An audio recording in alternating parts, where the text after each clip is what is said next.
has acquired the name trial sermon.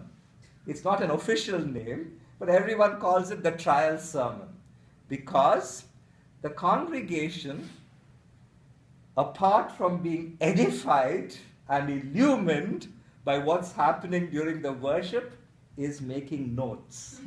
Because either that afternoon or on Tuesday afternoon, as a faculty member, I tried time and again to say it's the sermon and worship appreciation class, but they kept on calling it the sermon crucifixion class because that was the analysis of, you said this, you should have said that.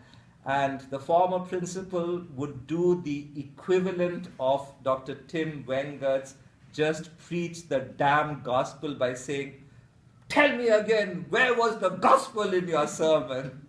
I remember his voice even as a student. He had one standard question, where was the gospel? Well, we would gather students in groups and then in a plenary session. Every worship liturgical order was also written afresh. Many students composed new lyrics in their own mother tongue. I remember writing a hymn for my worship service, and then the sermon was sort of dissected. And this was supposed to be a learning exercise, the so-called sermon criticism class. Well, we had a student coming from a so-called untouchable Dalit background, exactly like the congregation I described in the article that you read. He did some very dramatic things. Not for him, the clean and beautifully decked altar. He brought stones from all over the campus, not beautiful round stones that you find on the seashore. He brought the debris of construction activity and dumped them all around the altar. He brought sand and mud from outside, and in the middle of that, he set 2 pieces of firewood to represent the cross. He got a group of his classmates to do not one of those beautiful, exotic Indian dances that you have seen, but a dance of pain and protest of a group of Christians who had been smashed down by the so-called caste system and even felt ostracized within the church. This was an angry dance of protest. His lyrics, his readings, his sermon filled with pain, pathos, and anguish all spoke to the wounded psyche of this Dalit Christian, coming to terms with being excluded, but yet being welcomed into God's circle of love. In the middle of the whole thing, we had a hymn. And, to put it in a very positive manner, it was what someone described as a sickly, sweet, sentimental Methodist hymn. One of those wonderful Methodist revival hymns. During the so-called sermon criticism or sermon appreciation class, that was the one question. Your service was so powerful, the dancing, the lyrics, your sermon was so authentic and evoked so many things and testified to the God of love in the midst of hopelessness and lovelessness. Why did you spoil the service by having that Methodist hymn? And I have never forgotten his answer.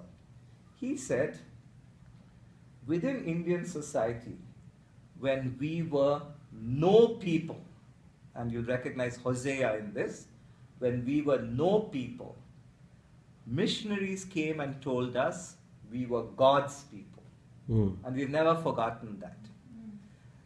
We, to whom it was said that all culture, all music, all background, all expressions were worth nothing, that we didn't even have a culture, to people like us was given these hymns. We made it our own. It's our hymn. And I'll always be proud of singing that hymn. So this goes back to my question. In a post-colonial context, when we look at liturgy from a post-colonial point of view, what do we do with what has been inherited and now has become part of who we are, along with expressions of our own culture, our own traditions, through the lyrics that I spoke about, through certain practices that we continue? Is it that we are hybrid beings? Is hybridity who we really are?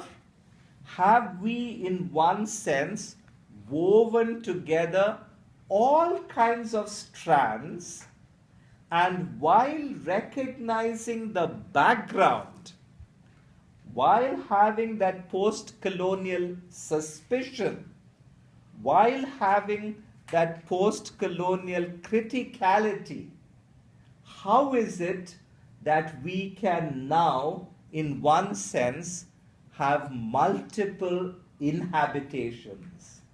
How can we inhabit simultaneously the world of four-part harmony and the world of Indian lyrics?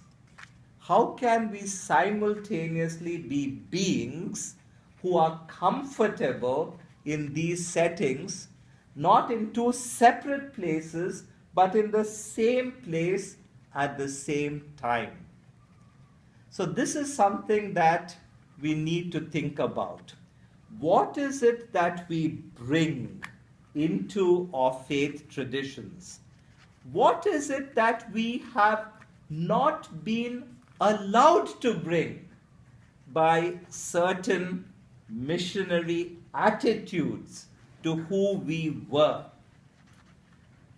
The place where this question has been examined the most is among African independent churches or the African instituted churches, and also for me personally, having had classmates in Germany from an African independent church in Zimbabwe, and the first Afro-Brazilian to do a doctorate in Europe, Jose Salgado, these two friends brought these questions up front and center. Jose Salgado, my classmate, has gone back to Brasilia, where he is the pastor of one of the largest Baptist churches in the capital, Brasilia. But he's the one who, in his doctoral dissertation, pointed out that the Afro-Brazilians, who traditionally, even within Brazil, have been an excluded group of people, inhabit multiple worlds simultaneously. Some words which are not spoken of in polite society, like condomble or voodoo or whatever. That's part of who we are, he said. Let's celebrate that. We take the Bible seriously, and the Bible itself testifies to hybridity. We are hybrid beings. I am a hybrid being. Here's a photograph of my grandmother who was a slave, and he showed it to us. And he also posed a challenge to the people there. And his challenge was, till now, to a large extent, Brazil has been represented by European Brazilians, and in Hamburg, where we studied, it's generally been Lutherans from Sao Leopoldo, which is a particular German Lutheran enclave from which many Brazilians came and studied in Germany. To our surprise, they spoke very good German because, surprise, surprise, they were Brazilians and they were Germans, right? And we were in awe because we were struggling with the language, and here came our classmates from some other country speaking perfect German. It took me some time to figure out the complexities of colonialism. I'm not denying their Brazilianness, but I'm surprised that they were treated as foreigners in Germany when it came to the German language, because German language was not foreign to them in that sense.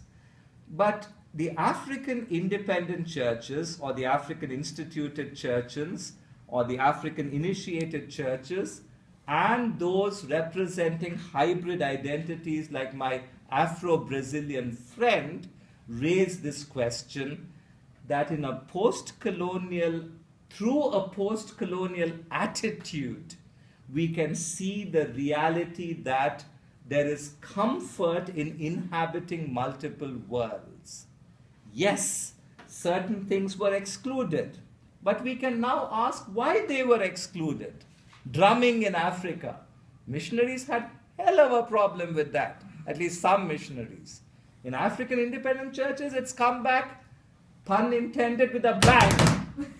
So, what do you do in that context? How do you talk about it? Sola Scriptura.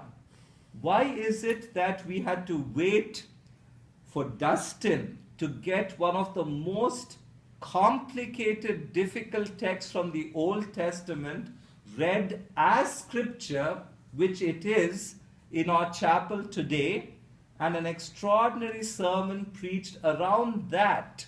Why did we form a canon within the canon and exclude certain things and include only certain things? Does a post-colonial sensitivity not call upon us to take the richness of the tradition in all its complexity and in all its messiness seriously? So this is the background with which I have been struggling. And when Claudio asked me to address you, specifically bringing post-colonial issues to bear upon liturgy, this is where I thought I would go. Locate myself, my people, my ministry, raise certain issues about believing and belonging and hybridity, raise issues about the people themselves and their comfort level, raise questions which traditionally have not been raised within liturgical circles. And to accompany all this, I offered for your reading a description of my congregation. That's what I have had to say up to this point, but we do have at least 10-15 minutes for some kind of interaction. Let's give a hand to Dr. Sebastian.